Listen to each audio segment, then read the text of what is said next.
اکبر 1000 کا لشکر مکے والے لائے ہیں. اللہ احد کی جنگ کے اندر حالت یہ ہے، کیفیت یہ ہے، اللہ اکبر، وہ لوگ ایک بہت بڑی تعداد میں جو ہے وہ احد کے میدان میں آتے ہیں. 1000 تو بدر میں آئے تھے، اس کے 3 گنا زیادہ احد کے میدان میں آئے تھے.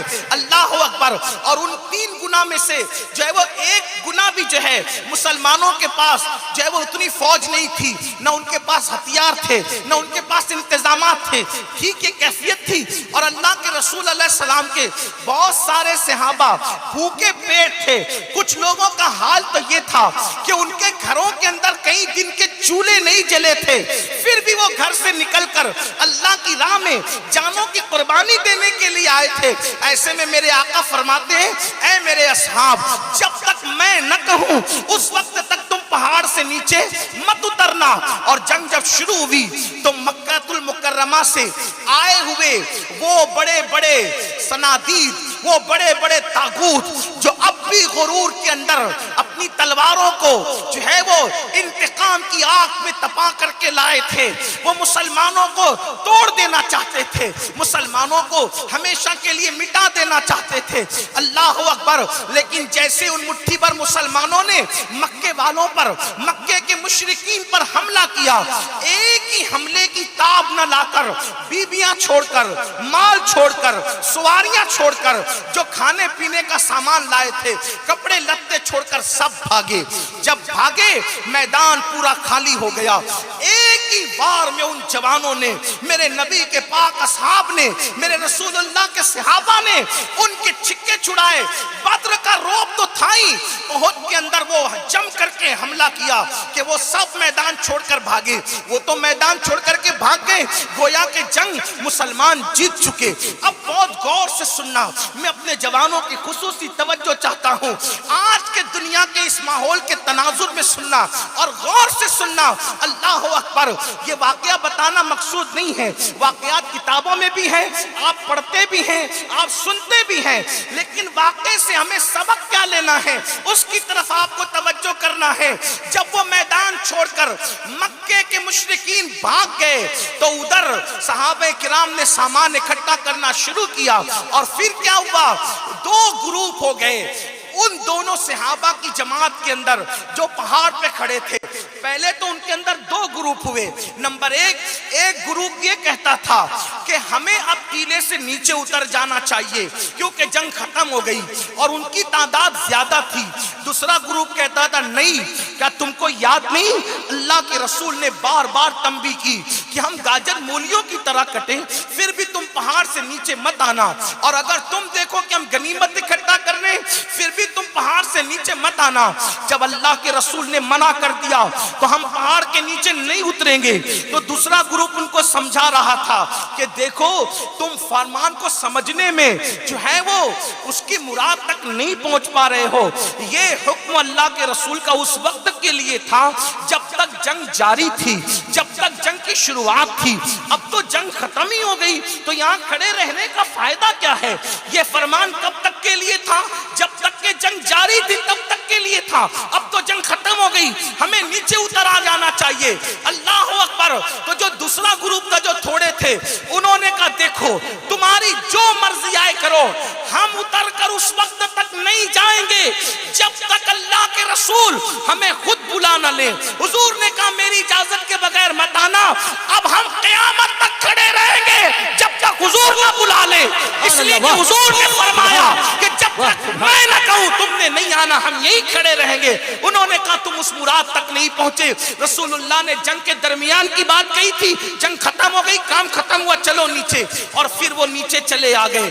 اب وہ نیچے آئے تو جو مشرکین بھاگ رہے تھے سر پہ پیر رکھ کر کے، اور وہ لوگ اب مقابلے کی طاقت نہیں رکھتے تھے، ان کو غصہ بھی تھا کیونکہ مکے کے مشرکین بھی کوئی معمولی چالو چپو لپو لوگ تو تھے نہیں، وہ بھی تو بہادر لوگ تھے، مکے کے بہادر لوگ تھے. عرب میں ان کی بہادری کا سکہ تھا. اگرچہ وہ مسلمان نہیں تھے لیکن ان کے اندر بہادری کے جوہر موجود تھے. ایسا نہیں ہو سکتا کہ کوئی مسلمان نہ ہو تو وہ بہادر بھی نہ ہو. کچھ صفات لوگوں کے اندر مسلمان نہ ہونے کے باوجود بھی رہتی ہے. بہت سارے ایسے لوگ ہیں جو مسلمان نہیں ہیں ہیں لیکن ان کے اخلاق کچھ اچھے ہیں، کچھ مسلمان نہیں ہیں، صاف صفائی رکھتے ہیں، مسلمان نہیں ہیں، ان کے اندر بھی نڈرپن ہے، کچھ ایسا ہوتا ہے، اللہ اکبر۔ لیکن یہ اور بات ہے کہ اللہ ایمان والوں میں صفتوں کو جمع کر دیتا ہے، اس کی انفرادیت ایک الگ چیز ہے۔ لیکن دنیا کے حالات میں آپ کے سامنے بتا رہا ہوں تو وہ بھی کوئی معمولی لوگ نہیں تھے، اور نام لے کر کے بتا دوں کہ واقعی معمولی لوگ نہیں تھے۔ اگر کوئی میرے دامن عقیدے پر یہ کہہ کر دھبا لگائے گا کہ میں نے مکے کے کافروں کی تعریف کر دی تو میں ذرا نام بھی لے لوں کہ وہ کوئی معمولی لوگ نہیں تھے۔ اس وقت حضرت خالد ابن ولید نے اسلام قبول نہیں کیا تھا، اور خالد ابن ولید مکے کے مشرکوں کے ساتھ آئے تھے، خالد بھی دوڑ کر کے جا رہے تھے۔ جب خالد نے دیکھا حضرت خالد، بعد میں وہ مسلمان ہوئے، اور یہ بات بھی کہہ دوں کسی بھی صحابی نے اسلام لانے سے پہلے جو کچھ اسلام کو نقصان پہنچایا ہو، جب وہ مسلمان ہو کر صحابی ہو گئے اور رسول اللہ نے ان کو معاف کر دیا، تاریخ کا، ابن کثیر کا، ابن کبیر کا، اس کا اس کا، میں تو یہ ابن کبیر صرف طنز کے طور پہ کہہ رہا ہوں، ابن اسیر ہو، ابن کثیر ہو، کوئی اور ہو، کسی کا حوالہ لے کے کسی صحابی کو تان نہیں کر سکتے، اس لیے کہ جب رسول اللہ نے معاف کر کے اپنے دامن صحابیت میں جگہ دے دی تو کسی کو یہ اوقات نہیں کہ جس کو نبی پناہ دے دے وہ اس کو باہر کر دے۔ سبحان اللہ، سبحان اللہ، نعرہ تکبیر، نعرہ رسالت، سبحان اللہ۔ جس کو حضور پناہ دے دے، اب تم کون ہوتے ہو باہر کرنے والے؟ جس کو رسول اللہ مان دے دے، کون ہوتے ان پہ ٹپنی کرنے والے؟ تو میں نے خالد ابن ولید کا نام اس لیے لے لیا کہ بعد میں وہ سیف اللہ کہلائے، تو وہ سر پر پیر رکھ کر گویا کہ بھاگ رہے تھے وہ سب لوگ، لیکن جیسے ہی دیکھا کہ پہاڑ خالی ہو گیا، چند لوگ کھڑے ہیں، پورا پہاڑ خالی ہے، تو خالد نے جناب ابو سفیان سے اور دیگر لوگوں سے کہا دیکھو یہاں سے پھر پلٹ کر ہم حملہ کر سکتے ہیں، اور یہ کہہ کر کے اس کا فائدہ اٹھا کر کے وہ پلٹے۔ توجہ کرنا، وہ پلٹے، اور پلٹے تو مسلمان یہ سوچ رہے تھے جنگ ختم، جنگ ختم تو لڑنے کی پوزیشن میں کون تھا؟ جب سوچا جنگ ختم، ادھر سے مکے کے مشرکین پھر پلٹے، اور جب پلٹے تو مسلمانوں کو اس حالت میں انہوں نے پایا کہ مسلمان سامان اکٹھا کر رہے تھے، ایسے بھوکے بھیڑیے کی طرح ٹوٹ پڑے کہ اس کا نقصان یاد کر کر کے آج تک امت خون کے آنسو رو رہی ہے۔ کیا نقصان ہوا؟ رسول اللہ کو ان کی سواری سے نیچے ڈالا گیا۔ سیرت کے مورخین نے تو یہ لکھا ہے کہ حضور کو نیچے گرایا گیا، لیکن میرا مسلک ادب اور عشق و محبت اس کی اجازت نہیں دیتا۔ جو اوروں کو اٹھانے آیا تھا اس کو کبھی گرایا جا سکتا ہو، لیکن اتنا ضرور سمجھانے کے لیے کہوں گا، حضور کو سواری سے نیچے ڈالا، حضور کے گھٹنے شریف پھوٹ کے، گھٹنوں میں زخم آیا، اس سے خون نکلا، لوہے کی کڑیاں۔ اب ذرا دل کے کان سے سننا، وہ چند لوگوں کا پہاڑ سے ہٹ جانا اور رسول اللہ کے فرمان کے خلاف عمل کرنا، نافرمانی نہیں کہہ رہا ہوں، خطا نہیں کہہ رہا ہوں، گناہ نہیں کہہ رہا ہوں، مراد رسول کو سمجھنے میں مراد رسول کو سمجھنے میں فہم نے وہاں تک کام نہیں کیا، بس اسی وجہ سے پہاڑ سے چند لوگ نیچے آئے اور حضور کے حکم کے خلاف بس ایک عمل ہو گیا، ایک عمل۔ اتنی اعلیٰ مخلوق جس کے جنتی ہونے میں کوئی شک نہیں، اتنی اعلیٰ مخلوق جنہیں فرشتے کیا خدا بند قدوس بھی پیار کی نظر سے دیکھتا ہے۔ میرے امام کہتے خدا ان کو کس پیار سے دیکھتا ہے جو آنکھیں ہیں محو لقائے محمد۔ وہ کتنی اعلیٰ مخلوق تھی جن کے لیے رضی اللہ عنہم ورضوا عنہ کہا گیا، وہ کتنی اعلیٰ مخلوق تھی جن کے لیے وَكُلًّا وَعَدَ اللَّهُ الْحُسْنَى کہا گیا کہ اللہ نے ان سب کے ساتھ خیر کا وعدہ کر لیا، لیکن حضور کے فرمان کا جو فرمان تھا اس کے خلاف عمل ہو گیا۔ نقصان سنو میری قوم کے جوان، دل کے کانوں سے سنو، اور اگر واقعی امت کا درد دلوں میں موجود ہے تو یہاں سے سوچ کر کے جانا، اتنی افضل و اعلیٰ مخلوق سے اگر ایک عمل رسول اللہ کے فرمان کے خلاف ہو جائے تو نقصان کیا ہوتا ہے. حضور کو سواری سے نیچے ڈالا گیا, دشمن نے ڈالا, گھٹنے شریف زخمی ہوئے, حضور کے گالوں میں کڑی گھس گئی لوہے کی, خون کی پھواریں نکل پڑی, حضور کے 2 دانت کا کنارہ شہید ہو گیا جس کو ہم دندان مبارک کی شہادت کہتے ہیں. حالانکہ پورے دانت نہیں ٹوٹے تھے, پورے دانت شہید نہیں ہوئے تھے, وہ کنارہ شہید ہوا تھا. اس پر ابھی کوئی تفسیرہ نہیں کرتا, اس لیے کہ اب عنوان کی طرف آ جاتے ہیں. اللہ اکبر. اور پھر میرے نبی کے 70 اصحاب کی شہادت ہوئی. میرے نبی کے 70 صحابہ شہید ہوئے, اور ان 70 صحابہ میں سے میرے آقا کے چچا سید الشہداء حضرت امیر حمزہ کی شہادت ہوئی, مصعب ابن عمیر کی شہادت ہوئی, عبداللہ ابن جحش, اور بھی ان طرح سے حضرت شماس اور حضرت سعد. اس طریقے کے 70 اصحاب جو شہید ہوئے. اوروں کی شہادت کی طرف کیا جائیے گا, وقت ہو تو بات کریں, لیکن تھوڑا سا اشارہ دے دوں. جب حضرت امیر حمزہ کی شہادت ہوئی تو کاٹنے والوں نے ان کے ہونٹ کاٹے, کاٹنے والوں نے ان کی ناک کاٹی, کاٹنے والوں نے ان کی انگلیاں کاٹی, کاٹنے والوں نے ان کے سینے کو چیر دیا, اور سینہ چیر کر ایک خاتون نے اپنے ہاتھ میں لیا اور ہاتھ میں لے کر اس کو چبانا, کچا کلیجہ چبانا شروع کیا اور چبا کر کے تھوکا. آپ سے پوچھنا چاہتا ہوں, جس وقت اور میرے نبی نے اپنے چچا کا چبایا ہوا کچا کلیجہ احد کی زمین پہ پڑا ہوا دیکھا ہوگا, جس وقت اور اپنے چچا کے ہونٹوں کو کٹا ہوا دیکھ کر, انگلیوں کو کٹا ہوا دیکھ کر, ناک کو کٹا ہوا دیکھ کر, کان کو کٹا ہوا دیکھ کر, اور اس ناک, اس ہونٹ, اس کان کے ساتھ مکے والوں نے کیا سلوک کیا کہ اس کو ایک سوئی کے ذریعے سے دھاگے میں پرویا. ہار بنانے والوں نے اس کا ہار بنایا, پازیب بنانے والوں نے اس کے پازیب بنائے, بازو بند بنانے والوں نے اس کے بازو بند بنائے. یہ تاریخ ہے, یہ تاریخ ہے. اللہ اکبر. اور جب ان 70 اصحاب کی شہادت کا موقع, جب وہ لاشیں 70 رکھی ہوئی تھی, تو میرے نبی اس وقت ان کی لاشوں کو دیکھ کر رو رہے تھے کہ آنکھوں سے جو آنسو جاری تھے, جس نے داڑھی کو بھگو دیا تھا. لیکن اس وقت تو صحابہ کو فکر یہ تھی کہ ان 70 اصحاب کو دفن کرنے کے لیے زمین تو ہے احد کی, مگر کفن کہاں سے لائیں گے کفن.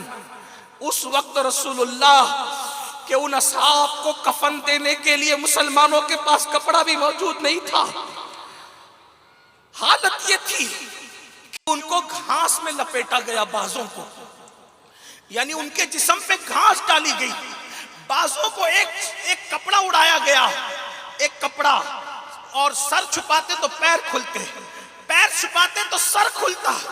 یہ کیفیت تھی.